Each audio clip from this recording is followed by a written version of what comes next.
আমিনার বর্ণনা পয়গম্বর আরবি সাল্লাল্লাহু আলাইহি ওয়া আলিহি ওয়াসাল্লাম যখন আমিনার গর্ভে আসলেন, আমিনা কোথাও বের হতে পারে না। আমিনা কোথাও বের হলে সুঘ্রাণের ঢেউ, সুঘ্রাণের তরঙ্গ, চারদিকে সুঘ্রাণ ছড়িয়ে পড়ে। মক্কার এক পাহাড় থেকে আরেক পাহাড়ে সুঘ্রাণ বাড়ি খায়। মক্কার অলিগলি সুঘ্রাণে মোহিত হয়ে যায়। মক্কার মানুষজন একজন, দুইজন, তিনজন করে একে অপরে কান ঘুষাঘুষি করতে করতে এক পর্যায়ে মক্কার মানুষের মুখে মুখে একটা কথাই চর্চা চলতেছিল, আমিনা তো বিধবা নারী, বিধবা মহিলা, তার তো স্বামী নাই। আর মক্কার রীতি নীতি আর রেওয়াজ ছিল বিধবা নারীরা সুগন্ধি লাগাইতে পারবে না। একে অপরে আলোচনা করতে করতে এক পর্যায়ে আব্দুল মুত্তালিবের কানে চলে যায়। আব্দুল মুত্তালিব তার স্ত্রীকে ডাক দিয়া বলতেছে, স্ত্রী আমার, তোমার বৌমা সুগন্ধি লাগায় তো লাগায়, পায় কোথায় কেন লাগায়? মক্কার তো রীতি নীতি আর নেওয়াজ, বিধবা নারীরা সুগন্ধি লাগাইতে পারবে না। আমার তো নাক কান কাটা যাইতেছে, এমনকি আমার সব দাঁড়িয়ে চলে যাইতে পারে। আব্দুল মুত্তালিবের স্ত্রী ডাক দিয়া বলতেছে, আপনি যেহেতু আলোচনা করেছেন, আমিও তো অনেকদিন বলবো বলবো বলে ভাবতেছিলাম। বৌমা যখন গোসল করে গোসলখানা থেকে আসে, আমি যখন গোসলখানায় যাই, তখন যেন গোসলখানায় সুগন্ধি প্যাক করে রেখে আসছে, সুঘ্রাণে ছড়াছড়ি করে। আব্দুল মুত্তালিব বলতেছে, তাহলে যখন তুমিও আলোচনা করতেছে, তাহলে চলো গিয়া তার কাছে জিজ্ঞাসা করি। বৌমাকে ডাক দিয়া বলতেছে, বৌমা, মক্কার রীতি নীতি আর রেওয়াজ তো এমনটাই যে বিধবা নারীরা সুগন্ধি লাগাইতে পারবে না। তাহলে তুমি সুগন্ধি কেন লাগাও? লাগাও তো লাগাও, এই সুগন্ধি কোথায় পাও? আর এটা তো স্বাভাবিক সাধারণ কোন সুগন্ধি না, মক্কার সবচেয়ে দামি সুগন্ধি লাগাই আমি। এটা তো আমার সুগন্ধির আওয়াজকে, আমার সুগন্ধির ঘ্রাণকে ভেদ করে তোমার সুগন্ধি পুরা মক্কার অলি গলিতে মোহিত হয়ে গেছে।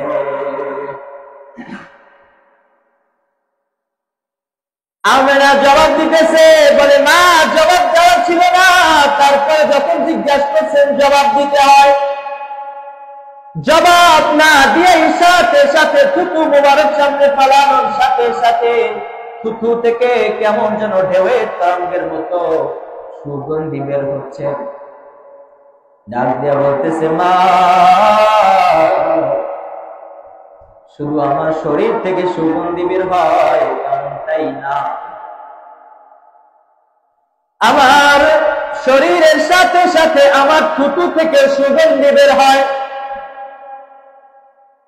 মা, বলার ছিল না, তারপরে বলতে হয়। বলে, এটা তো আমার সুগন্ধি না, এটা তো আমার পেটের তার সুগন্ধি। পেটে আসা মাত্রই সুঘ্রাণে পুরা ফুল কায়নাত মোহিত হয়ে গেছে। বলে, মা, বলার ছিল না, তারপরে বলতে হয়। আমি যখন দিনের বেলা প্রচন্ড রোদের ভিতরে মরুভূমির উত্তপ্ত বালুকণার ভিতরে বের হই, মরুভূমির উত্তপ্ত বালুকণার ভিতরে পা রাখতে দেরি, সাথে সাথে ওই বালুকণা, উত্তপ্ত বালুকণা ঠান্ডা হইতে দেরি করে না। বলে, মা, বলার ছিল না, মরুভূমির উত্তপ্ত পাথর আমি পা রাখতে দেরি, কিন্তু ওই উত্তপ্ত পাথর ঠান্ডা হইতে দেরি করে না। যখন আমি দিনের বেলায় প্রচন্ড রোদের ভিতরে আমি যখন রাস্তায় বাহিরে বের হই, পরে বাহিরে বের হইতে দেরি আকাশ থেকে মেঘের টুকরা কেমন যেন আমার মাথার উপরে ছায়া দেয়, আর কলকল কলকল আওয়াজ দিয়া ডাক দিয়া বলে, আমেনা তুই বের হয়েছ, তোর গর্বে তো দুজাহানের বাদশা। আমেনা সালাম, আমেনা সালাম, তোর গর্বে দুজাহানের বাদশা। তিনি তো মুহাম্মদুর রাসূলুল্লাহ, যার আগমন হয়েছে বিদায় আমরা আসতে পেরেছি। বলে মা শুধু কি তাই, শুধু তাই নয়, রাতের বেলা আমি যখন বের হই, চাঁদ তারকা থেকেও কেমন যেন আওয়াজ আছে, আমিনা সালাম সালাম সালাম, দো জাহানের বাদশা তোর গর্বে। এমনকি আমার গর্বে মুহাম্মদ সাল্লাল্লাহু আলাইহি ওয়াসাল্লাম আসার পর থেকে আমি কূপে যতবার পানি আনার জন্য গেছি, তখনও কূপে আমি রশি ব্যবহার করি নাই। বলে কেন করি নাই? আমি কূপের কাছে যাওয়া মাত্রই পানি কেমন যেন কল কল কল কল করে উপরে উঠে গেছে, আর বলতেছিল আমাকে, আমেনা তুই কেন এত কষ্ট করে আসলি? তুই আমাদেরকে বললে আমরা গিয়া তোর পানি তোর বাড়িতে ভরে দিয়ে আসতাম। তিনি তো মুহাম্মদুর রাসূলুল্লাহ।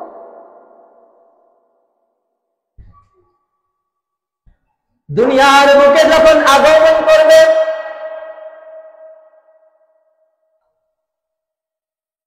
উম্মে শেফা বলতেছেন, যখন পয়গাম্বর মায়ের গর্ভ থেকে দুনিয়ার বুকে আসতেছেন, কান্নাল মিসকা ইয়াফুর, পয়গাম্বর পুরা সুগন্ধি ছড়াইতে ছড়াইতে আসতেছিল। মুখতুনান মুখতুয়াস সুরওয়া, আখেরি পয়গাম্বর মায়ের গর্ভে থেকেই মুসলমানি অবস্থায় দুনিয়ায় আসছেন।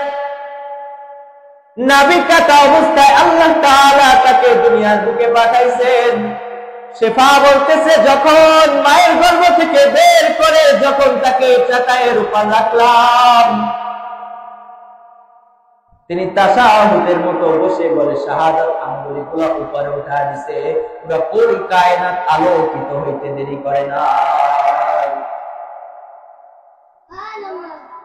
তিনি তো মুহাম্মদুর রাসূলুল্লাহ সাল্লাল্লাহু আলাইহি ওয়াসাল্লাম, যে পয়গম্বরকে মাছে চেনে, গাছে চেনে, মাটিতে চেনে, সাগরে চেনে, জমিনে চেনে, পাহাড়ে চেনে, সব কিছুতে চেনে। এর নবীর উম্মতের দল, কিন্তু আমরা এই আখেরি নবীর উম্মত দাবি করি, আখেরি পয়গম্বরের উম্মত হিসাবে আমরা ধন্য বলে মনে করি, কিন্তু সেই পয়গম্বরকে আমরা চিনি না।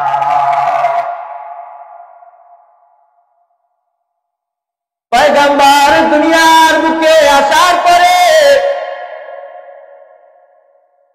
প্রত্যেক পশু পাখি থেকে শুরু করে এক পশু এক পাখি আর এক পাখিকে বলতেছিল, যা সাইয়্যিদা বুলদে আদম, যা যায়নাব ইয়াউমুল কিয়ামা, দু জাহানের বাদশা চলে আসছে। এক গাছ আর এক গাছকে বলতেছিল, দু জাহানের বাদশা চলে আসছে। এক পাহাড় আর এক পাহাড়কে, এক বালুকানা আর এক বালুকানাকে, এক সাগর আর এক সাগরকে, এক মাছ আর এক মাছকে বলতেছিল, দু জাহানের বাদশা চলে আসছে। এমনকি এমনটাও পাওয়া যায় যে এক বাঘ অপর বাঘকে, এক সিংহ অপর সিংহকে বলতেছিল, দু জাহানের বাদশা চলে আসছে, আমাদের আর জুলুম দুনিয়াতে চলবে না। তিনি তো মুহাম্মদুর রাসূলুল্লাহ সাল্লাল্লাহু আলাইহি ওয়াসাল্লাম। আখেরি পয়গম্বরের জন্মের আগে তার পিতা, তার সম্মানিত পিতা দুনিয়া থেকে চলে গেছেন। পয়গম্বর দুনিয়ার বুকে আসার পরে হঠাৎ একদিন তার মা আমেনা কান্না করতেছে, তার চাচা, খালা, ফুফু, দাদা সবাই চলে আসছে। ও আমেনা, কান্না করতেছো কেন? কি হয়েছে, তুমি কান্না করো কেন? আমেনা ডাক দিয়া বলে, আমার আব্দুল্লাহ নাই। আব্দুল্লাহ থাকলে কি হইতো? বলে, আব্দুল্লাহ থাকলে আমার সন্তান মুহাম্মদ মুহাম্মাদের জন্য বিভিন্ন ধরনের খেলনা নিয়ে আসতো।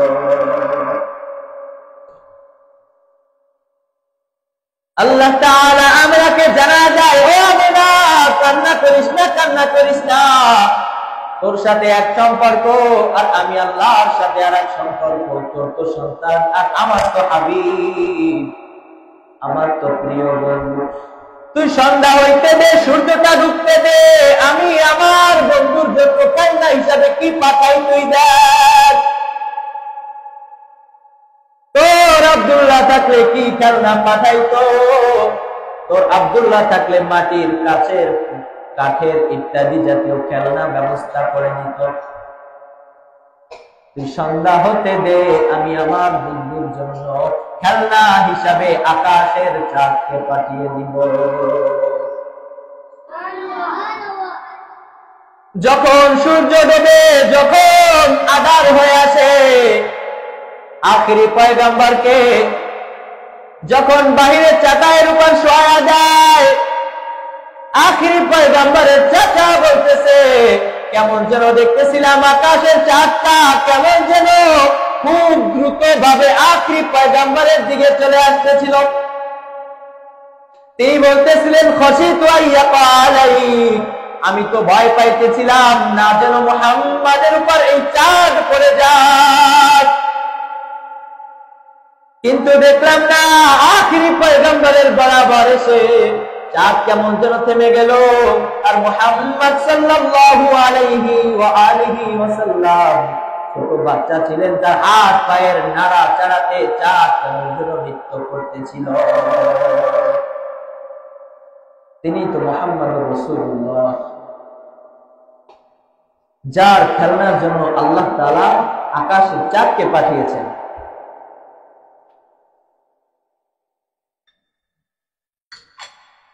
কিছুদিন যাওয়ার পরে আবার আমেনা কান্না করতেছে, আবার তার চাচা খালা ফুফু সবাই চলে আসছে, জিজ্ঞেস করতেছে, আমেনা কান্না করো কেন? বলে, কান্না করি কেন, আমার আব্দুল্লাহ যদি থাকতো, আমার কলিজার টুকরা সন্তান আমার মুহাম্মদ বড় হয়েছে, আমার আব্দুল্লাহ যদি থাকতো, তাকে নানান ভাবে তাকে হাত ধরা ধরা মক্কার অলিগুলি ঘুরাইতো।